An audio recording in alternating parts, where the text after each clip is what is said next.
Hello વિદ્યાર્થી મિત્રો, એજ્યુટેકનો ચેનલની અંદર આપ સર્વનું હાર્દિક સ્વાગત છે.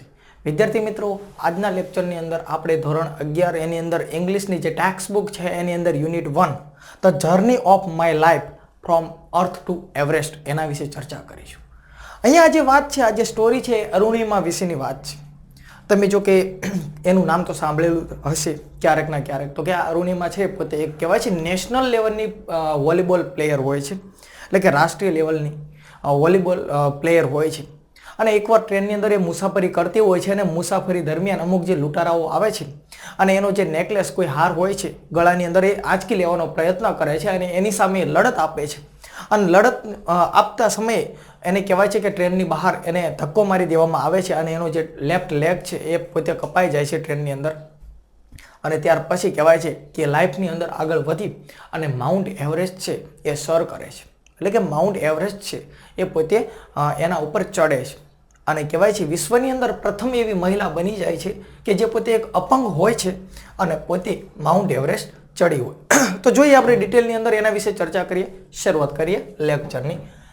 આપણો લેક્ચર છે the journey of my life from earth two Everest. મારા જીવનની એક જર્ની એટલે કે પ્રવાસ. અહીંયા આપણને આપેલું છે કે અર્થ ટુ એવરેસ્ટ, એટલે અર્થ એટલે તો પૃથ્વી થાય અને એવરેસ્ટ એટલે કે માઉન્ટ એવરેસ્ટ. અર્થના આપણે અહીંયા ઘણા બધા અર્થ કાઢી શકીએ, એટલે કે શૂન્યથી શરૂઆત. આપણે એક રીતે કહીએ તો કે શૂન્યથી શરૂઆત, લેગ નથી, એક પગ નથી અને છતાં માઉન્ટ એવરેસ્ટ ચડવું, એટલે કહેવાય ને શૂન્યથી શરૂઆત પણ આને કહી શકીએ. તો જોઈએ, શરૂઆત કરીએ. I arrived at the Everest base camp on 11th April 2013. અને પછી થાય છે કે પર્વત ચડવાનું શરૂ થાય છે અને અરાઈવ એટલે કે આવી પહોંચે છે જે એવરેસ્ટ પર્વત છે એના જે બેઝ કેમ્પ ઉપર આવી પહોંચે. ચડતા બેઝ કેમ્પ ઉપર પહોંચી જાય છે. અને હવે બેઝ કેમ્પ એટલે શું એનો તમને ખ્યાલ છે. અને ક્યારે બેઝ કેમ્પ ઉપર પહોંચે છે તો કે 11th એપ્રિલ 2013, એટલે કે 11 એપ્રિલ 2013 નો સમયગાળો આવે છે અને ત્યારે અરુણિમા છે એ બેઝ કેમ્પ ઉપર પહોંચી જાય છે. Near about 2 years had passed since I was thrown out of the moving train. Near about 2 years એટલે કે લગભગ 2 વર્ષનો જે સમયગાળો છે ને એ પસાર થઈ જાય છે. 2 વર્ષનો સમયગાળો પસાર થઈ જાય છે કે I was thrown out એટલે કે મને ફેંકી દેવામાં આવી હતી મૂવિંગ ટ્રેન, એટલે કે ચાલતી ટ્રેન હતી ને એ ટ્રેનમાંથી મને ફેંકી દેવામાં આવી હતી ને એનો 2 વર્ષનો સમય પૂરો થઈ ગયો. અને હું બેઝ કેમ્પ ઉપર હતી અને એમાં મારું જે લક્ષ્ય, મારો જે ટાર્ગેટ હતો ને એ મારી આંખોની સામે હતો. At the camp, nobody seems to know that I had an artificial leg. At the camp એટલે આ જે કેમ્પ છે ને એ nobody એટલે કોઈ પણ એવા વ્યક્તિને સીમ એટલે કે લાગતું નહોતું. આ કેમ્પ ઉપર કોઈ પણ વ્યક્તિને એવું લાગતું નહોતું. નો અને કોઈ પણ નો એટલે કે જાણવું, કોઈ પણ જાણતું પણ નહોતું કે I had an artificial leg. Artificial leg, મારી પાસે નકલી પગ છે ને એવું કોઈને લાગતું પણ નહોતું અને કોઈ જાણતું પણ નહોતું. One day, while returning, my left leg got wet with snow because I had slipped a couple of times on the sleepy surface. One day while returning એટલે કે જ્યારે પાછા આવવાનો સમય થાય છે. આ વાત કરે છે કે શું બને છે, પર્વત ઉપર ચડી જાય છે, અહીંયા ભારતનો ધ્વજ પણ ફરકાવી દેશે, બધું આવશે. પણ જ્યારે પાછા આવવાનો સમય થયો છે ત્યારની વાત કરે છે. આ બધા એના શબ્દોમાં વાત કરે છે. તો કે જ્યારે હું પાછી આવતી હતી તો મારો જે લેફ્ટ લેગ એટલે જે ડુપ્લિકેટ પગ છે તે ગોટ વેટ એટલે કે ભીનો થઈ જાય છે. શેનાથી ભીનો થાય છે? સ્નો એટલે બરફ હોય ને ત્યાં, અને બરફના કારણે પર્વત ઉપર બરફ જ હોય. અહીંયા શું બીજું, અહીંયા કંઈ પાણા નહીં મળે. તો કે આ બરફ છે ને એના કારણે મારો પગ છે ભીનો થઈ જાય. અને પણ બરફના કારણે પગ શા માટે ભીનો થાય છે? તો બીકોઝ એનું કારણ છે કે આઈ હેડ સ્લીપ, એટલે હું લપસી હતી ભાઈ, હું લપસી હતી ને મારો પગ ભીનો થયો.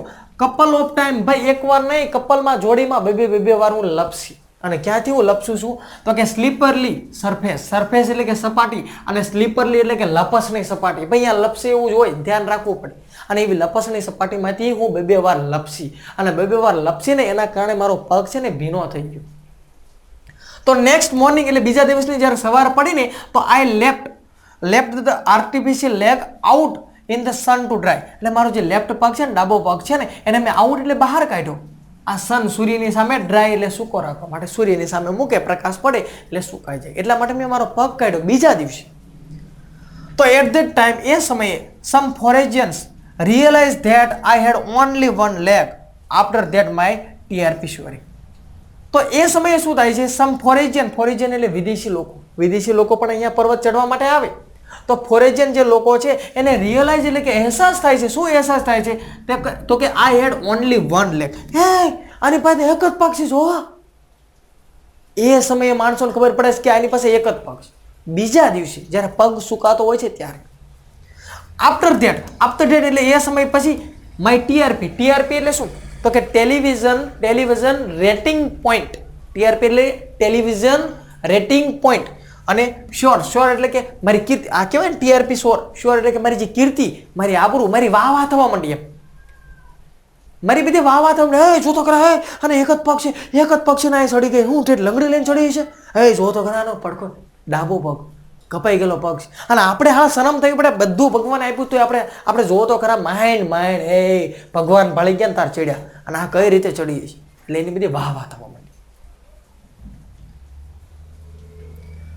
In my final expedition to Sagarmatha. જો ફાઇનલ એટલે અંતિમ અને એક્સપેડિશન એટલે કે મારું અભિયાન એટલે કે મારી યાત્રા. અંતિમ યાત્રા એટલે મૃત્યુ પામી યાત્રા નહીં, પણ મારે જે આ પર્વત ચડવાનો છે ને એમાં મારું છેલ્લું લેવલ, મારું છેલ્લું કહેવાય ને હાવ છેલ્લું સ્ટેજ. તો એ સમયે આ સાગરમાથા. ભાઈ સાગરમાથા છે ને શું છે? તો કે સાગરમાથા આ માઉન્ટ એવરેસ્ટ પર્વત છે ને એનું નામ છે. વર્ષો પહેલા આપણે ઇતિહાસની અંદર એની અંદર વાંચતા હોય કે જમીનની અંદર આ બધી પ્લેટો આવેલી છે. અને પ્લેટો એકબીજા કહેવાય ને કે જ્યાં માઉન્ટ એવરેસ્ટ છે ને ત્યાં પહેલા કહેવાય દરિયો હતો, સમુદ્ર હતો. અને જમીનની અંદર કહેવાય ને હિલચાલના કારણે, ભૂકંપને એના કારણે અંદર બધી પ્લેટો આવેલી છે. એ પ્લેટો એકબીજાની સાથે ટકરાણે અને એમાં આ પ્લેટો એકબીજાની સાથે ટકરાવાના કારણે એ ભાગ ઉપસી આવ્યો અને અહીંયા અત્યારે પર્વત છે એટલે કે આ માઉન્ટ એવરેસ્ટ કહેવાય છે. એવું તો કે એ પોતે શું હતો? માઉન્ટ એવરેસ્ટ એ પોતે એક સમુદ્ર હતો, સાગર હતો. સાગર એટલે દરિયો. અને સાગરમાથા આપણે જેને માઉન્ટ એવરેસ્ટ કહીએ છીએ અને નેપાળની અંદર એનું જે પીક, એને જે ટોચ છે ને એને સાગરમાથા કહેવામાં આવે છે. તો કે મારી જે અંતિમ યાત્રા એટલે કે મારું જે અંતિમ અભિયાન છે ને આ પર્વત ઉપર ચડવાનું, જો અહીંયા લખ્યું છે ને હેડ ઓફ ધ સી. હેડ એટલે ઉપરનો ભાગ, સી એટલે દરિયાનો, ધ લોકલ નેમ એટલે કે એનું લોકલ નામ છે આ પીક, ટોચનું. એવરેસ્ટ જે પર્વત છે એની જે ટોચ છે એનું લોકલ નામ છે. અને લોકલ નામ શું છે? તો કે સાગરમાથા. એટલે મારી જે અંતિમ યાત્રા, અંતિમ મારું જે ડગલું મારે પહોંચવામાં જ હતી હું. અને એ સમયે શું થાય છે? તો કે Nima Kancha was my mountain guide. Nima Kancha નામનો એક વ્યક્તિ છે એ મારો માઉન્ટેન ગાઈડ એટલે કે પર્વત ચડવા માટેનો મારો ગાઈડ હતો, મને માર્ગદર્શન આપતો હતો. પોતે એક નેપાળી વ્યક્તિ હતો. He was a nice and helpful Nepalese man. આ નિમા કાંચા કેવો વ્યક્તિ છે? તો કે એક નાઇસ એટલે સારો અને હેલ્પફુલ એટલે કે મદદરૂપ થાય એવો નેપાળી માણસ છે. અને હું એટલે કોના માટે શબ્દ વપરાણો છે? નિમા કાંચા માટે શબ્દ વપરાણો છે કે એ વ્યક્તિ યુઝ ટુ એટલે ટેવાયેલો હતો અને સ્કોલ્ડ એટલે ઠપકો આપવો, વઢવું, ખીજાવવું. આ નિમા કાંચા છે ને એ ખીજાતો, મને વઢતો હતો એટ ટાઈમ, એ સમયે કે વેન આઈ અપસેટ એટલે હું જ્યારે ઉદાસ થઈ જાઉં, હું જ્યારે દુઃખી થઈ જાઉં, હે કઈ રીતે હું પર્વત ચડીશ. જ્યારે હું ઉદાસ થઈ જાઉં ને ત્યારે આ નિમા કાંચા છે ને એ મને ખીજાતો હતો, મને વઢતો હતો. The last track to the peak of Everest began. હવે શું થાય છે? લાસ્ટ ટ્રેક, છેલ્લું હાવ છેલ્લો રસ્તો, ટોચનો, પીક એટલે ટોચનો, આ એવરેસ્ટનો છે ને એ બેગન એટલે શરૂ થાય છે. It was very dangerous. કેવો હતો? Very dangerous. વિચાર તો કરો, 9.5 કિલોમીટર હાઈ ઊંચાઈમાં ઓક્સિજન લેવાના પણ ફાફા હોય. ઓક્સિજનના બાટલા સાથે લઈને જવું પડે ભાઈ. ટાઈમે પાછા જઈને આવી નહીં ને, સમયસર ઉપર જઈને પાછા ન આવી ને તો હાવ ઉપર વયા જાય, ઓક્સિજન ખૂટી રહે. આ રસ્તો અંતે કેવો હતો? ડેન્જર હતો. નેરો પાથ એટલે રસ્તો અને નેરો એટલે સાંકડો. ઉપર જઈને એમ રસ્તો સાંકડો થતો, આમ જો આમ સાંકડો, આમ નીચે પહોળાઈ વાળો ભાગ હોય પણ ઉપર જાવ એમ રસ્તો કેવો થઈ જાય? સાંકડો થઈ જાય. આઈ સ્લીપ એન્ડ ફેલ વન્સ. જો સ્લીપ હું લપસી અને ફેલ એટલે પડી, અને વન્સ એટલે ફરીવાર હું લપસીને પડી. ભાઈ આવું તો રસ્તાની અંદર કેટલી વાર પડી છે, છતાં પણ ઊભી થઈ અને હિંમત ના હારી. Even my oxygen was running out. જો શું કે છે? હું લપસી, હું પડી અને મારો જે ઓક્સિજન છે ને એ રનિંગ આઉટ એટલે મારો ઓક્સિજન પણ ઢોળાઈ રહ્યો હતો. ઓક્સિજનનો બાટલો પડી ગયો. બચારી અપંગ હતી, ઊભી થાય, પોતે બેલેન્સ પોતાનું રાખે અને કહેવાય છે કે એનું ઓક્સિજન પણ રનિંગ આઉટ જતો હોય. ભાઈ ઓક્સિજનનો બાટલો પણ દરદરતો વયો જાય તો પછી મેળય ન આવે. મારો ઓક્સિજન જઈ રહ્યો હતો, વેરાઈ રહ્યો હતો. I was struggling with my paining leg. જો સ્ટ્રગલિંગ એટલે હું સ્ટ્રગલ કરું છું, હું સંઘર્ષ કરું છું. માય પેનિંગ લેગ, મારો પગ છે, મારો પગ પણ મને દુખે છે અને છતાં હું સંઘર્ષ કરું છું, સ્ટ્રગલ કરું છું. હે મારું કઈ સૂચે નહીં, ઓક્સિજનની બોટલ પકડો. બધું વેરાઈ જાય છે. સ્ટ્રગલ કરું છું, સંઘર્ષ કરું છું. My sherpa said, my sherpa એટલે કોણ? નિમા કાંચા. એ સેડ મને બોલે છે કે આઈ મસ્ટ ક્વિટ. ક્વિટ એટલે છોડી દેવું. અને મસ્ટ નો અર્થ થાય ફરજિયાત 100%. એ ભાઈ તારે છોડી દેવું પડે, રહેવા દે. હવે આ સંઘર્ષ અઘરો છે. હજુ કહું છું માની જાય પાછી વળી જા. અને શેરપા કહે છે કે મારે છોડી દેવું પડે. પણ હું પોતે શું જવાબ આપું છું? બટ પરંતુ આઈ ન્યુ, હું જાણતી હતી that there was no going back. I new, હું જાણતી હતી. શું જાણતી હતી? કે there was no going back. પાછો જવાનો કોઈ રસ્તો નથી. એટલે પાછા જવાનો કોઈ રસ્તો નથી એવું એટલે કે પાછો જવાનો રસ્તો તો છે જ તે, અહીંથી પાછા ઉતરી જવાનો, પણ નહીં, હું પાછી નહીં જાઉં. મને ટ્રેનની બહાર ધક્કો મારી દેવામાં આવ્યો, મારો નેકલેસ ખેંચી લેવામાં આવ્યો, મારો પગ કપાઈ ગયો, પાછી તો નહીં જ. એટલે પોતે એ હાર માનતી નથી, એ સંઘર્ષ કરે છે. જો શું કહે છે? I push forward though my Sherpa kept insisting that I should return. જો આઈ પુશ ફોરવર્ડ, ફોરવર્ડ એટલે કે આગળ, અને પુશ એટલે કે હું આમ આગળ ધકેલાતી રહી, હું આગળ ચાલતી રહી. થો એટલે છતાં પણ માય શેરપા છે ને એ કેપ્ટ એટલે ચાલુ રાખ્યું, અને ઇન્સ્ટિનિંગ એટલે શું? આગ્રહ કર્યો. ઇન્સ્ટિનિંગ એટલે આગ્રહ કર્યો. મારા શેરપા છે નિમા કાંચા છે ને મને આગ્રહ કર્યો કે પાછી વળી જા, રહેવા દે, છોડી દે. છતાં પણ હું આગળ ચાલતી જ રહી. અને I have enough oxygen to reach the summit and હોઇસ્ટ the countries flag. I have enough એટલે કે પૂરતો, મારી પાસે એટલો પૂરતો ઓક્સિજન તો હતો જ તે કે રીચ એટલે હું પહોંચી જાઉં. જો એટલો તો મારી પાસે ઓક્સિજન હતો જ તે કે હું ઉપર સુધી તો પહોંચી જ જાઉં, આ પર્વત સુધી તો હું ચડી જ જાઉં, એટલો તો મારી પાસે ઓક્સિજન હતો.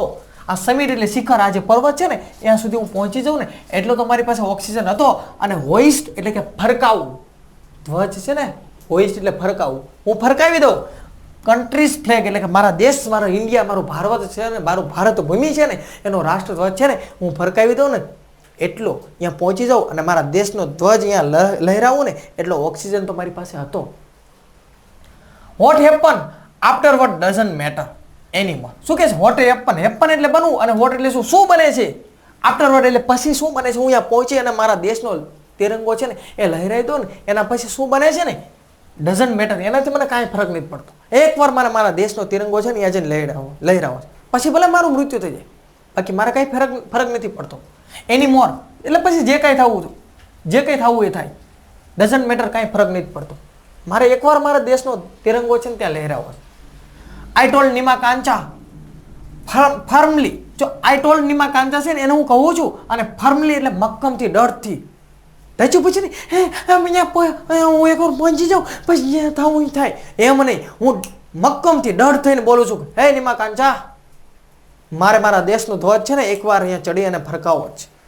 ડર નિશ્ચયથી બોલું છું, રચું પચું નથી હું બોલતી. જો મેં નિમા કાંચા છે ને મક્કમતાથી કીધું. રિમેમ્બર એટલે કે યાદ રાખજો, none can defeat you until you concede. None એટલે કોઈ, અને ડિફીટ એટલે હરાવવું. કોઈ તમને હરાવી ના શકે, કે અનટિલ એટલે જ્યાં સુધી નહીં ત્યાં સુધી, એવો અર્થ થાય છે. તમને હમણાં પણ કીધું હતું કે નન કેન ડિફીટ યુ, તમને કોઈ હરાવી ના શકે કે જ્યાં સુધી યુ કન્સીડ એટલે કે તમે હાર માની લો. કન્સીડ એટલે તમે પોતે હાર માની લો, તમે જાતે તમારી રીતે તમે હાર માની ના લો ને ત્યાં સુધી કોઈ તમને હરાવી નથી શકતો. પણ તમે તમારી જાતે હાર માની લો છો કે મારાથી આ વસ્તુ ના થાય, હું આ વસ્તુ ના કરી શકું, તો તમારી હાર જ છે. પણ તમે જ્યાં સુધી નક્કી ના કરો ને ત્યાં સુધી તમને કોઈ હરાવી નથી શકતું. Yes, occasionally failures will test you but keep trying. જો યસ એટલે કે હા બને છે આવું. શું બને છે? કે occasionally નો અર્થ શું થાય? કે પ્રસંગોચિત. પ્રસંગોચિત એટલે શું? તો કે ક્યારેક કે occasionally ફેલર એટલે જે નિષ્ફળતા છે ને, will test એ પરીક્ષા લે છે યુ તમારી. કે પ્રસંગોચિત ક્યારેક તમારી ટેસ્ટ, તમારી પરીક્ષા તો લેવાય છે, બટ પરંતુ કીપ ટ્રાઈંગ એટલે કે આપણે ટ્રાય ચાલુ રાખ્યું. આપણને જીવનમાં નિષ્ફળતા મળતી હોય છે, પણ આપણે પ્રયત્ન તો આપણે ચાલુ જ રાખવા જોઈએ. Some doors of opportunity will certainly open. Some doors એટલે થોડાક બારણાઓ, અને શેના બારણા? ઓપોર્ચ્યુનિટી એટલે તક, મોકો. તક કયો, મોકો કયો, ચાન્સ કયો, લાભ કયો, આ બધા સમાનાર્થી શબ્દો કહેવાય. કે થોડાક બારણા એટલે કયા? આપણે ઘરના બારણા નહીં, પણ ઓપોર્ચ્યુનિટી, મોકા, ચાન્સ, લાભ, તક. આ જે તક છે ને એના બારણા સર્ટેનલી એટલે ચોક્કસ, અને ઓપન એટલે ખુલ્લા જ હોય છે ભાઈ. ચાન્સ તો આપણને મળતા જ હોય છે, પણ આપણે પ્રયત્ન નથી કરતા. ધેન એટલે કે પછી I could C him following me even as I continue two drag my self to the top. જો ધેન એટલે પછી શું થાય છે એટલું મેં કહી દીધું, અને પછી આઈ કુડ સી હું જોઉં છું, હિમ એટલે તેને નિમા કાંજા છે ને હું જોઉં છું. શું જોઉં છું? કે ફોલો કરે છે, મી એટલે મને, એટલે કે હું આગળ આગળ ચાલું છું, મારા શરીર છે ને ઢસડી અને હું આગળ લઈ જઉં છું અને મને ફોલો કરે છે, મારી પાછળ આવે છે. અને આઈ કન્ટિન્યુ રાખું છું, ચાલુ રાખું છું, ડ્રેગ એટલે ઢસડવાનું, માય સેલ્ફ મારી જાતને. હું નથી ચાલી શકતી, હવે મારામાં એવી તાકાત નથી રહી, મારા પગ પેન થાય છે, પગમાંથી લોહી નીકળે છે, છતાં હું મારી જાતને ઢસડી અને આગળ લઈ જાઉં છું ટોપ ઉપર. મારે જે કહેવાય છે ને એની ટોચ છે, એની કિનારો છે, ત્યાં સુધી મારી જાતને લઈ જાઉં છું. The drag walk drag. Drag walk drag એટલે શું? તો કે ઢસડીને ચાલુ, કન્ટિન્યુ રાખું છું, ચાલુ રાખું છું, અને ટીલ એટલે સુધી. ક્યાં સુધી? ટીલનો અર્થ થાય સુધી. It finally happen. Finally happen એટલે કે અંતે જ્યાં સુધી બને. અંતે બનવું એટલે શું? તો કે જ્યાં સુધી ટોપ ઉપર હું ના પહોંચી જાઉં ત્યાં સુધી હું ઢસડી અને હું ચાલ્યો. The top is small. હવે શું થાય છે? હમણાં મેં વાત કરી જેમ ઉપર કિનારે જઈએ ને આપણે ટોચ ઉપર, એમ ઉપરનો ભાગ સાંકડો થઈ જાય. તો જે ટોપનો ભાગ છે ને એ સ્મોલ એટલે કે નાનો છે, 20x20, 20x20. હવે અહીંયા આગળ આમ કદાચ નજર બજર કરો થોડાક કિનારે જઈને તો અહીંયા તળિયું ભાળીને જીવ વયો જાય એવો ભાગ હોય. 9 કિલોમીટર ભાઈ, 9માં શું ઓછું રહે? કાંઈ નહીં. તો કે ઉપરનો ભાગ છે ને 20x20 નો છે. I stable. I saw several flag of various country fluttering proudly. જો આઈ શો હું જોઉં છું, અને સેવરલ એટલે કેટલાક, ફ્લેગ એટલે ધ્વજ. મેં ઘણા બધા કેટલાક ફ્લેગને જોયા. વેરિયસ એટલે અલગ અલગ, અને કન્ટ્રી એટલે દેશના. અલગ અલગ દેશના ઘણા બધા ફ્લેગ ધ્વજ છે ને એ ફ્લટરિંગ એટલે ફરકતા હતા, અને પ્રાઉડલી એટલે ગર્વથી. ભાઈ મેં અહીંયા જઈ અને જોયું કે ઘણા બધા દેશના રાષ્ટ્રધ્વજ છે એ પ્રાઉડથી એટલે કે ગર્વથી ફરકતા. ભાઈ ગર્વથી ફરકે ને, કારણ કે એ ધ્વજ એમના નથી પહોંચ્યા. જે દેશના વ્યક્તિએ માઉન્ટ એવરેસ્ટ સર કર્યો છે ને એ વ્યક્તિ અહીંયા પોતાના ઝંડા ગાડ્યા છે, અહીંયા ઝંડા પોતે લગાવ્યા છે. I had live this moment so many times in my mind that I didn't have to be told that finally. શું કહે છે? I had life. લાઈવ એટલે કે જીવન, લીવ એટલે જીવતા રહેવું પણ થાય, અને લાઈવ એટલે જીવંત પણ થાય. તો શું કહે છે? I head live. આ જે મોમેન્ટ છે ને લાઈવ મેં જોયેલી છે. મેં લાઈવ આ મોમેન્ટને જોયેલી છે, આ ક્ષણને સો મેની ટાઈમ, એટલે કે એટલી બધી વાર મેં આ મોમેન્ટ છે ને એને મેં જોઈશ. કઈ મોમેન્ટ? કે હું આ પર્વત છે ને એના ઉપર હું ચડી ગઈ છું, અને મેં મારા દેશનો ધ્વજ છે ને ત્યાં લગાવી દીધો, ત્યાં મારા દેશનો ધ્વજ ફરકાવી દીધો. આ મોમેન્ટને તો મેં કેટલી વાર જોઈ લીધી છે, પણ ક્યાં? મારા ડ્રીમમાં, મારા સપનામાં મેં નક્કી કરી લીધેલું કે પર્વત ઉપર તો હું ચડી. આ તો અત્યારે હું અહીં પહોંચી, પણ આ ક્ષણને તો મેં એની પહેલાં મેં જોઈ લીધી છે. મેં નક્કી કરેલું હું અહીંયા પહોંચવાની. આ ક્ષણને મેં કેટલી વાર જોયેલી છે ઇન માય માઇન્ડ, જો મારા મગજની અંદર. અને that I didn't have to be told. I didn't have to be told એટલે મારે કહેવાની જરૂર નથી. ફાઇનલી એટલે કે અંતે આ મારે કહેવાની જરૂર નથી. શું? કે હું અહીં પહોંચી ગઈ છું, મેં અહીં મારા દેશનો ધ્વજ ફરકાવી દીધો, એ મારે કહેવાની જરૂર જ નથી. કારણ કે આ મોમેન્ટને, આ ક્ષણને તો મેં કેટલી વાર મારા માઇન્ડની અંદર જોઈ લીધી, મારા માઇન્ડની અંદર વિચારી લીધેલું. આઈ હેડ અરાઇવ. હું આવી ગઈ છું, હું પહોંચી ગઈ છું, એ મારે કહેવાની જરૂર નથી. હું ક્યારે પહોંચી? એટ 10:50 AM એટલે કે 10:55 સવારનો સમય, એટલે કે 11:05 વાર હતી ત્યારે એ પહોંચે છે. ઓન 21 May 2013 એટલે કે 21 મે 2013નો સમયગાળો, અને 11 વાગ્યાનો સમય છે. I was on the top. હું હતી ટોપ ઉપર ઓફ ધ વર્લ્ડ, એટલે વિશ્વના ટોપ ઉપર હતી. વિશ્વના ટોપ ઉપર એટલે કેમ? તો કે ભાઈ એનું ઊંચાઈ જ તે વિશ્વનો સૌથી ઊંચો પર્વત, તો કે માઉન્ટ એવરેસ્ટ 8,848 મીટર, તો કે એના વિશ્વના ટોપ ઉપર હું હતી. 21 મે 2013નો સમયગાળો છે. હવે શું થાય છે? ત્યાં પહોંચ્યા પછી આઈ ફેલ્ટ લાઈક ડાન્સિંગ. આઈ ફેલ્ટ એટલે મને અનુભવ થયો લાઈક જેવો કે ડાન્સિંગ એટલે કે હું ડાન્સ કરું, ક્રાઇંગ એટલે કે રડું, અને લાફિંગ એટલે હસું. મને કંઈ સમજાતું નહોતું. હું હસું, હું રડું કે હું ડાન્સ કરું. ડાન્સ શા માટે? તો કે ખુશીની વાત હતી. ભાઈ મારો એક પગ નથી અને હું માઉન્ટ એવરેસ્ટ ચડી. ક્રાઇંગ એટલે રડું શા માટે? તો કે ખુશીના આંસુ, કે જે દુનિયા ના કરી શકે ને એ મેં કરી બતાવ્યું. અને લાફ એટલે હસું શું? તો કે ખુશીના આંસુ, ખુશીનું હસવું. ખુશ તો થાય ને, યસ મેં કંઈક કરી બતાવ્યું. મને સમજાતું નથી હું શું કરું. એટ ધ સેમ ટાઈમ એ સમયે મને કંઈ સમજાતું નહોતું કે હું શું કરું, હસું, ડાન્સ કરું કે રડું. My mind was a kaleidoscope of emotion. મારું માઇન્ડ, મારું મગજ છે ને, વોઝ એટલે હતું, બની ગયું હતું. શું બની ગયું હતું? તો કે કેલિડોસ્કોપ ઓફ ઇમોશન એટલે કે લાગણી. લાગણીનું એક કેલિડોસ્કોપ એટલે કે એક સાધન બની ગયું હતું.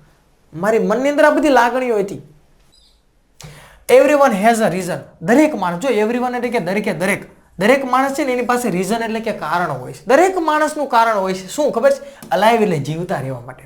આપણે બધા માણસ છે ને, આપણા બધાનું એક કારણ છે આ જીવતા રહેવા માટેનું. ભગવાને આપણને મનુષ્ય અવતાર આપ્યો છે ને, આ દુનિયા પર મોકલ્યા છે ને, તો કંઈક ને કંઈક હેતુ માટે મોકલ્યા છે, કંઈક ને કંઈક કારણ છે. પણ આપણે થાળા ભગવાનને કહીએ છીએ કે હું કંઈ નહીં કરી શકું, હું એમને પાછો આવવાનો. દરેકનું જીવતા રહેવાનું કંઈક ને કંઈક કારણ છે, પણ આપણે કંઈ કરી નથી શકતા.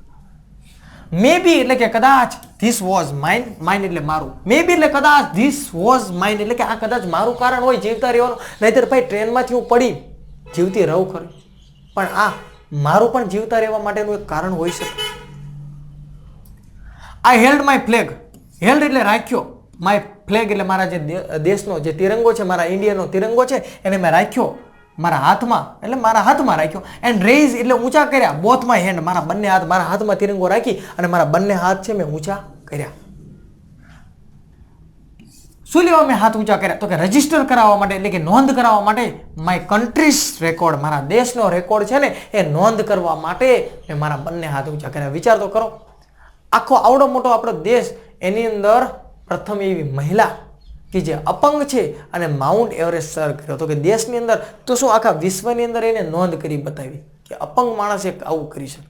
તો વિદ્યાર્થી મિત્રો, અહીંયા આપણે કહેવાય the journey of my life from earth two Everest એટલે અરુણિમા વિશેની જે વાત છે, એની જે સ્ટોરી છે એ આપણે પૂર્ણ કરી છે. વિચાર કરો, આ સ્ટોરી આપણને એમનામ નથી આપવામાં આવતી. આ સંઘર્ષ આ તમને પણ કંઈક કહેવા માંગે છે. અને આ રિયાલિટી છે, આ સચ્ચાઈની વાત છે. આ કોઈ સ્ટોરી નથી, પણ આ એક હકીકત છે. અને એના દ્વારા આપણે પણ આપણા જીવનની અંદર કંઈક શીખવું પડે. આ ઉંમરની અંદર ભગવાને આપણને એક મનુષ્ય અવતાર આપેલો છે, તો આપણે પણ કંઈક કરીને બતાવવું જોઈએ. તો આપ સર્વે મને શાંતિપૂર્વક નિહાળ્યો એ બદલ આપ સર્વનો ખૂબ ખૂબ આભાર. નેક્સ્ટ ટાઈમ નવા વિડીયોની સાથે અવશ્ય મુલાકાત કરીશું.